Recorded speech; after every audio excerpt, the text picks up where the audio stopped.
This podcast is brought to you by HEC Paris.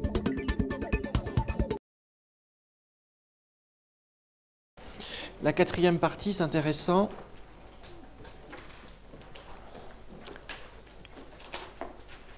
à l'efficacité de l'entreprise, c'est-à-dire à sa rentabilité.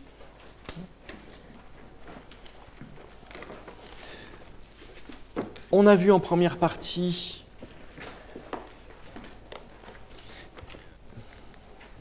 la création de richesses, c'est-à-dire les marges. On a vu en deuxième partie que pour créer des richesses, il fallait investir.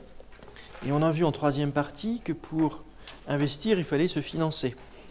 La quatrième partie est quelque sorte une synthèse des trois premières parties, puisque l'efficacité de l'entreprise va être de mettre en rapport, de mettre en relation les marges que l'entreprise dégage avec les capitaux qu'elle a investis pour dégager ces marges, compte tenu de l'impact du financement qu'elle aura mis en place. Donc la quatrième partie, car on ne peut traiter la quatrième partie qu'après avoir fait la première, la deuxième et la troisième. Et on s'interroge à l'efficacité.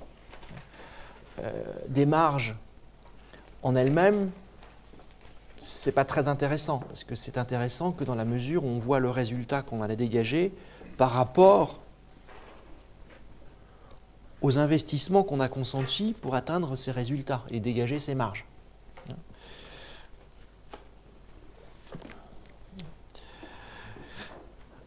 Avant de rentrer dans le vif du sujet, un petit peu de vocabulaire pour pas que vous fassiez de confusion. Ce qu'on appelle en finance une rentabilité,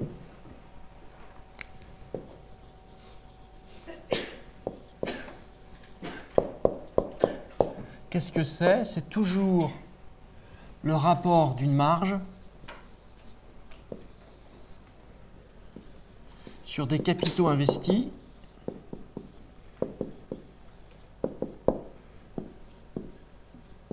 pour obtenir cette marge.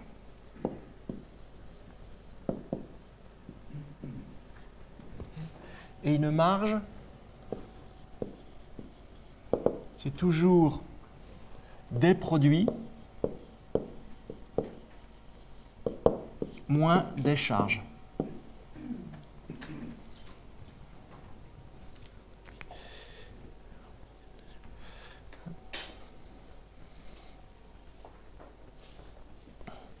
Parfois de façon journalistique, et parfois même ça se trouve dans les sociétés, on vous dira j'ai fait un profit de 5 sur un chiffre d'affaires de 100 et donc j'ai une rentabilité de 5%. Ça, c'est pas vrai. Enfin, c'est pas correct en finance. Une rentabilité, ça ramène toujours une marge, 5 par exemple, à des capitaux que j'ai investis, parce que j'ai dû investir de l'argent pour construire mon actif économique, pour construire mes immobilisations, pour construire mon besoin en fonds de roulement.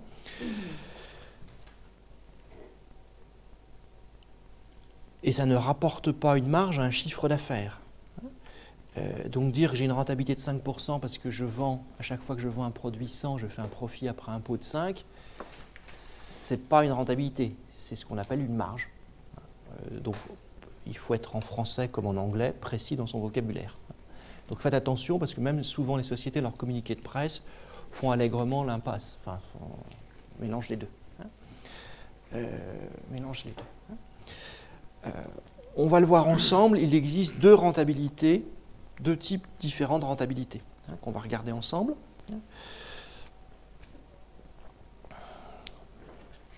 Dans lesquels, en fait, on va raisonner à partir du bilan de l'entreprise qu'on va simplifier. Dans un bilan d'une entreprise, vous avez classiquement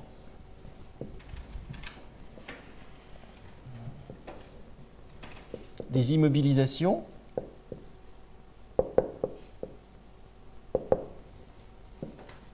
des stocks,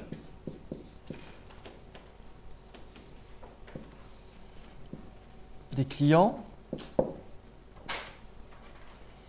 ce qu'on appelle les disponibilités, c'est-à-dire du cash,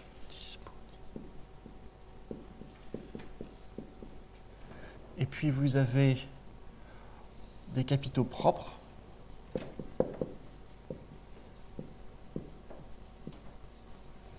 des dettes bancaires et financières, puis vous avez des fournisseurs. Ça, c'est un bilan résumé, mais avec 7 postes principaux. Hein. Et avec ça, vous avez l'essentiel du raisonnement. Hein. Les capitaux propres, c'est ce qu'ont apporté les actionnaires. Les dettes financières et bancaires, c'est l'argent qu'on doit aux banques ou au marché financier, quand on s'est endetté sur un marché financier. Des actifs immobilisés, bah, c'est les usines, les machines, les terrains, les brevets, les marques. Hein. Le post-stock, bah, les stocks, c'est des stocks. Hein. Enfin, je pense que je n'ai pas besoin d'explication plus. Et les fournisseurs, c'est les délais de paiement que vous ont accordé les fournisseurs, hein, un élément du besoin fonds de roulement. Bien. Quand on va s'intéresser à la rentabilité, on va faire quelques simplifications. On va vouloir faire apparaître dans le tableau le besoin en fonds de roulement. On va vouloir faire apparaître le besoin en fonds de roulement. Et pour faire apparaître le besoin en fonds de roulement, qu'est-ce que je vais faire ?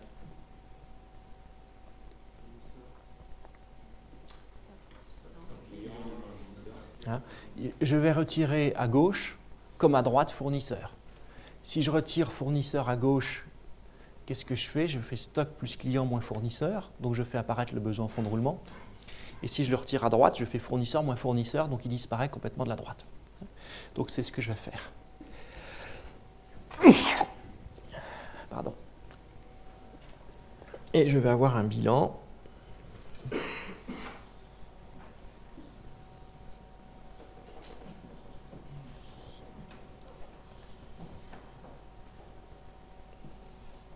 Donc les capitaux propres, mes immobilisations,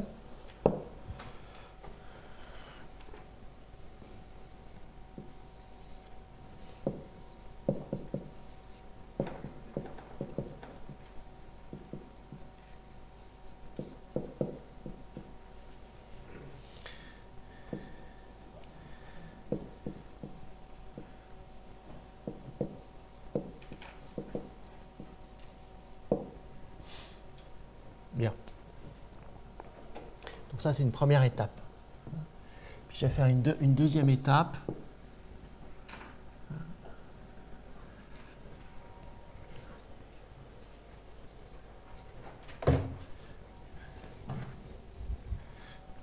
Et une dernière étape.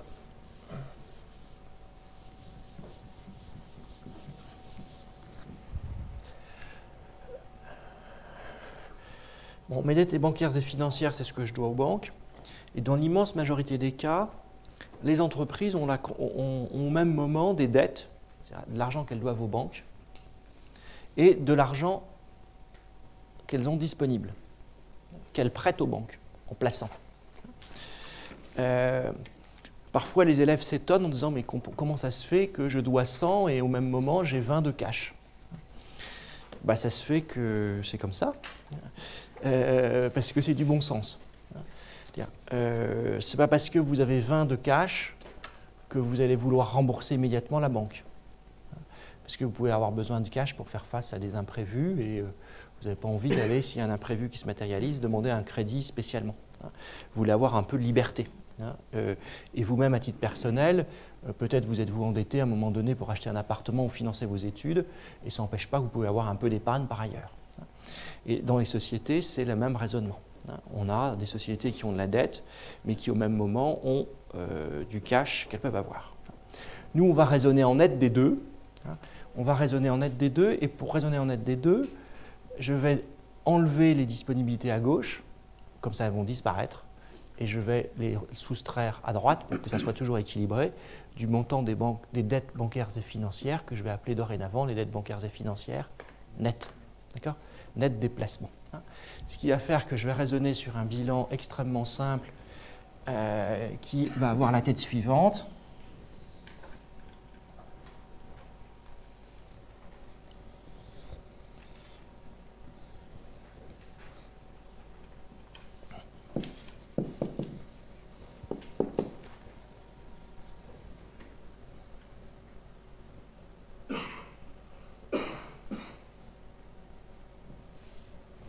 Les capitaux propres.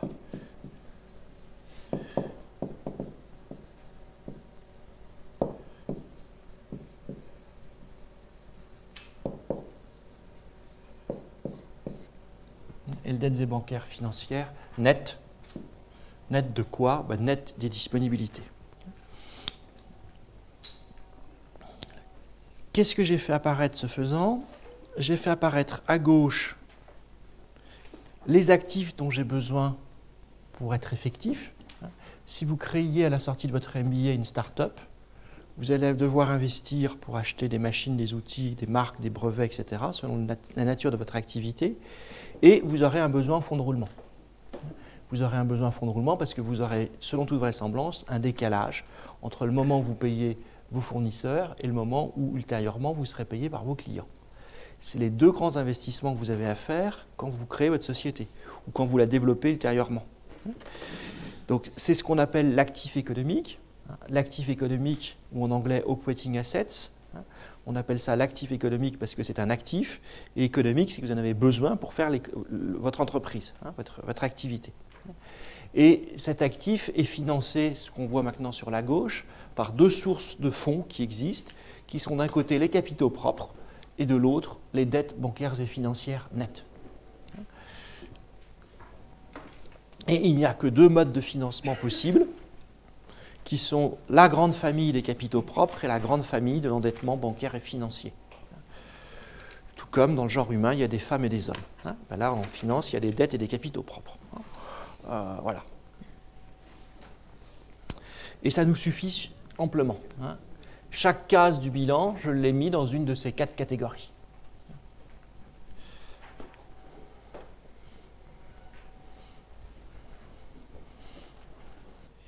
Donc, je vais vous introduire deux rentabilités. Il y a une première rentabilité qu'on appelle la rentabilité économique, qui est liée à l'activité de l'entreprise, et uniquement à l'activité de l'entreprise, qui est indépendante de la façon dont l'entreprise se finance. C'est la rentabilité de votre outil industriel, de votre activité. Et elle ramène quoi? Elle se calcule comment? Puis après, on verra des illustrations.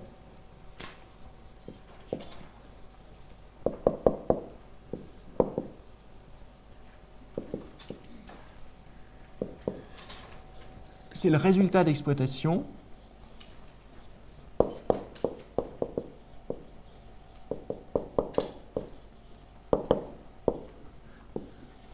sur l'actif économique. L'actif économique, qu'est-ce que c'est? C'est la somme des immobilisations et du besoin en fonds de roulement. Ça s'appelle l'actif économique.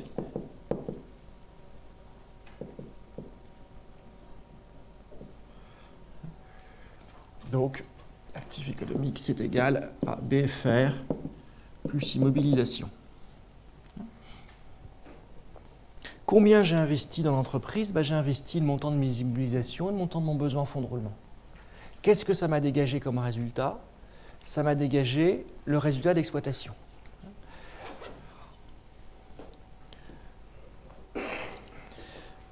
En général, on raisonne après impôt. Donc on tient compte de l'impôt qui existe. Et c'est mieux de tenir compte de l'impôt qui existe parce que, comme vous le savez, ça existe. Il y a des pays où ça n'existe pas, mais c'est relativement rare. On n'est pas à Abu Dhabi, ni à Dubaï, mais je pense qu'à Dubaï, ils vont bientôt découvrir les joies de l'impôt.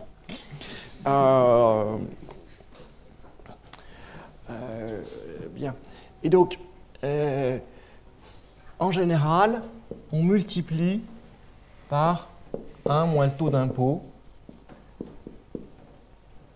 parce qu'on tient compte de l'impôt et qu'on a une rentabilité économique après impôt. La pratique, c'est de la calculer après impôt. Parce que l'impôt, ça existe. Voilà, c'est une donnée, que vous le vouliez ou pas, c'est comme ça. D'accord ? Quand on ne vous le précise pas, vous devez demander. En particulier aux États-Unis. Les Américains sont très forts en marketing, vous le savez. Et très souvent, ils le calculent avant impôt, parce qu'avant impôt, ça fait un chiffre plus grand, plus élevé, plus glamour. Donc quand ce n'est pas précisé, posez-vous bien la question. Le mieux, c'est toujours après impôt, vous allez comprendre pourquoi, parce qu'on va la comparer dans un deuxième temps à l'autre rentabilité, qui elle est naturellement, par construction, après impôt. Donc pour pouvoir faire des comparaisons, Il faut que les choses soient comparables. Donc après impôt, et en anglais, cette rentabilité économique après impôt, ça s'appelle Return on Capital Employed, ROCE.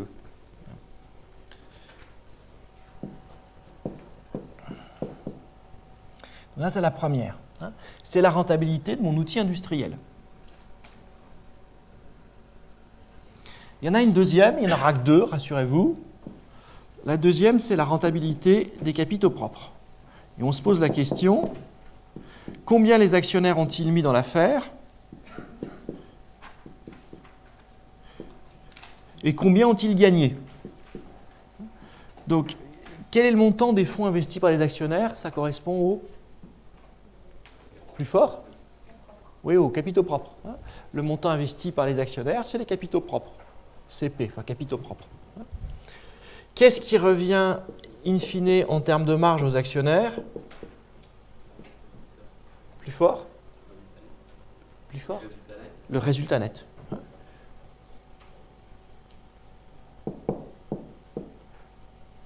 Le résultat net, c'est-à-dire la dernière ligne du compte de résultat, on l'appelle net parce qu'il est après impôt. On l'appelle net parce qu'il est après impôt. Net income, en anglais, c'est pareil, c'est après impôt. Après impôt sur les sociétés. Donc lui, il est automatiquement après impôt. Et donc c'est combien l'actionnaire a investi, les capitaux propres, et combien il a gagné, parce que le résultat net de la société appartient à l'actionnaire.